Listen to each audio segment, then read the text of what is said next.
अस्सलामु अलैकुम वरहमतुल्लाहि वबरकातुहू। अल्लाहुम्मा सल्ली अला मोहम्मद व अला आले मोहम्मद सल्लल्लाहु अलैहि वसल्लम।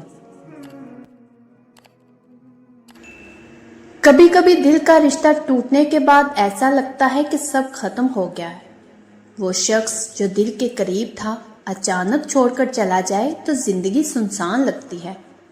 लेकिन जब इंसान दिल की गहराई से आका सल्लल्लाहु अलैहि वसल्लम पर दरूद भेजता है और अल्लाह के हजूर रात के सन्नाटों में झुकता है तो तकदीर के वो दरवाजे भी खुल जाते हैं जो इंसान की सोच से बाहर होते हैं। ये एक सच्ची कहानी है ऐसी ही एक लड़की की जिसका पसंदीदा शख्स 3 साल बाद खुद लौट आया। जानते हैं कैसे? तो नाज़रीन, अगर आप मज़ीद सच्चे मुशाहिदे जानना चाहते हैं तो मेरे चैनल के साथ जुड़े रहिए। मेरे चैनल को सब्सक्राइब करें, लाइक करें, शेयर करें और अपने प्यारों के साथ ज़रूर शेयर कीजिएगा। तो चलते हैं कहानी की तरफ। नाज़रीन, लाहौर की पुरसकून गलियों में रहने वाली आयशा एक आम मगर बाहिम्मत लड़की थी। 3 साल पहले उसकी ज़िंदगी का सबसे खूबसूरत ख्वाब अचानक बिखर गया। अहमद, जिससे उसकी मंगनी तय हुई थी, अचानक एक दिन किसी झगड़े के बगैर रिश्ता तोड़कर चला गया। उसके जाने की कोई ठोस वजह न थी, बस एक फोन कॉल और चंद टूटे अल्फाज। ये रिश्ता आगे नहीं बढ़ सकता। आयशा की दुनिया अंधेरे में डूब गई। वो जिस पर मुकम्मल भरोसा करती थी वही अचानक छोड़ गया। दिन महीनों में और महीने सालों में बदल गए, लेकिन दिल का जख्म ताज़ा रहा। हर दरवाजे पर उम्मीद की दस्तक थी मगर दिल को करार न आया। उन दिनों आयशा की एक दोस्त ने उसे नसीहत की, दुआ कभी ज़ाया नहीं जाती। तहज्जुद की रातें और दुरूद इब्राहिमी का विर्द दिल के जख्मों का इलाज है। अगर अहमद तुम्हारी तकदीर में है तो अल्लाह खुद रास्ता बना देगा, और अगर नहीं तो तुम्हें इससे बेहतर अता करेगा। आयशा ने उसी दिन से नया सफ़र शुरू किया। वो हर रात तहज्जुद के लिए जागती, रात के आखिरी पहर में खामोशी के आलम में सजदे में गिरती और रोते हुए अल्लाह से कहती, ए अल्लाह, अगर अहमद मेरे हक में बेहतर है तो मेरे लिए उसे वापस भेज दे, अगर नहीं तो मेरे दिल को सब्र और सुकून अता कर। उसके साथ ही उसने दुरूद इब्राहिमी को अपना साथी बना लिया। वो दिन में हर नमाज के बाद 100 मरतबा और सोने से पहले कम से कम 500 मरतबा ये दरूद पढ़ती। कभी कभी तस्बीह खत्म हो जाती मगर उसकी जुबान से दरूद बहता रहता। दिल में एक अजीब सा सुकून उतरने लगा। जख्म बढ़ने लगे, आंखों के आंसू कम होने लगे। 3 साल गुजर गए। आयशा की जिंदगी एक नए नज़म में डल गई थी। अब उसके दिल में अहमद के लिए शिकवा कम और अल्लाह पर भरोसा ज्यादा था। वो नौकरी करने लगी, माँ बाप की खिदमत में लग गई और अपनी दुआओं को अल्लाह की रजा के हवाले कर दिया। फिर एक दिन अचानक फोन की घंटी बजी।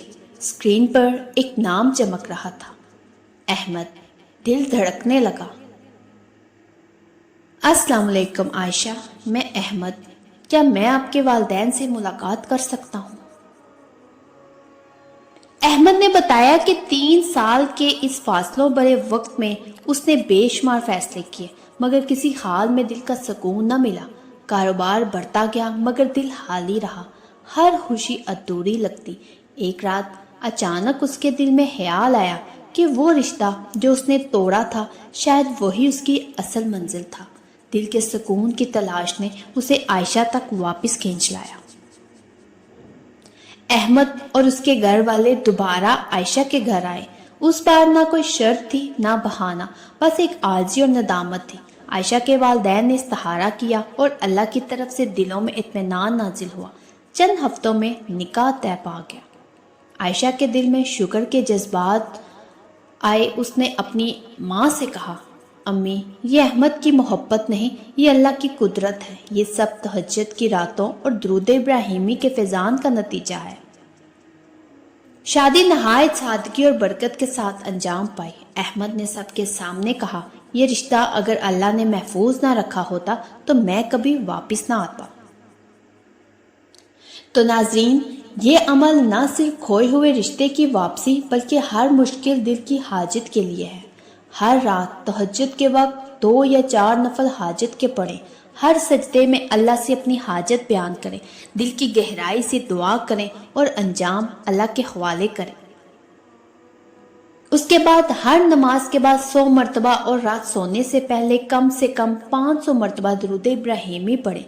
دل میں یہ نیت رکھیں، اے اللہ، اگر یہ رشتہ میرے حق میں بہتر ہے تو اسے لوٹا دے، اور اگر نہیں تو مجھے بہترین عطا فرما۔ یاد رکھیں ناظرین، یہ عمل صرف واپسی کے لیے نہیں بلکہ دل کی صفائی اور تقدیر کے بہتر فیصلے کے لیے ہے۔ نتیجہ اللہ کے حکم پر چھوڑ دے۔ تو پیارے ناظرین، یہ کہانی ہمیں یہ سبق دیتی ہے کہ اللہ کی بارگاہ میں کوئی دعا چھوٹی یا بڑی نہیں ہوتی۔ بعض اوقات ہم جلد بازی میں نتیجہ چاہتے ہیں اور صبر کھو بیٹھتے ہیں، مگر اللہ ہر رشتے کو وقت کے ساتھ بہتر بناتا ہے۔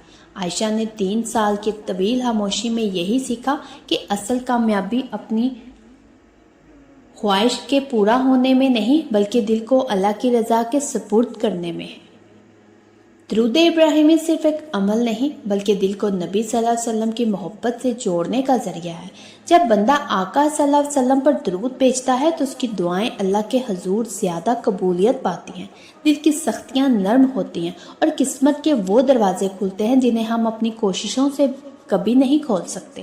تو یاد رکھیے ناظرین، تہجد کی راتیں اللہ کے سب سے قریب ہونے کا لمحہ ہے۔ یہ وہ وقت ہے جب دنیا سو رہی ہوتی ہے اور آسمان رحمت کی بارش کر رہا ہوتا ہے۔ جو شخص اس گھڑی میں اللہ کو پکارتا ہے اس کی دعا رد نہیں کی جاتی۔ لہٰذا اگر آپ بھی کسی کھوئے ہوئے رشتے، بگڑے ہوئے تعلق یا مشکل حالات سے گزر رہے ہیں تو اپنے دل کو اللہ کے حضور جھکا دیں، تہجد کو اپنی عادت اور درود ابراہیمی کو اپنی زبان کا زیور بنائیں۔ نتیجہ اللہ پر چھوڑ دیں، وہی بہتر جانتا ہے، وہی دلوں کو جوڑتا ہے اور وہی ناممکن کو ممکن بناتا ہے۔ تو پیارے ناظرین، عائشہ کی کہانی اس حقیقت کی گواہی ہے کہ دعا کبھی خالی نہیں جاتی، کبھی اللہ مانگی ہوئی چیز لوٹا دیتا ہے اور کبھی اس سے بہتر عطا کرتا ہے۔ تہجد کے سجدے اور درود ابراہیمی کی برکت دل کے زخموں کو شفا دیتی ہے، دل کو سکون بخشتی ہے اور قسمت کے دروازے کھولتی ہے۔ تو پیارے ناظرین، درود پاک کو اپنی زندگی کا حصہ بنائیے۔ تو اگر آپ کو میری یہ کہانی، میرے یہ الفاظ دل سے لگے ہوں تو میرے چینل کے ساتھ جڑے رہیے، میرے چینل کو سبسکرائب کریں، لائک کریں، شیئر کریں اور مجھے کمنٹس میں ضرور بتائیے گا کہ کون کون درود پاک پڑھتا ہے۔ ایک نئے مشاہدے کے ساتھ دوبارہ حاضر ہوں گی۔ جزاک اللہ ہے۔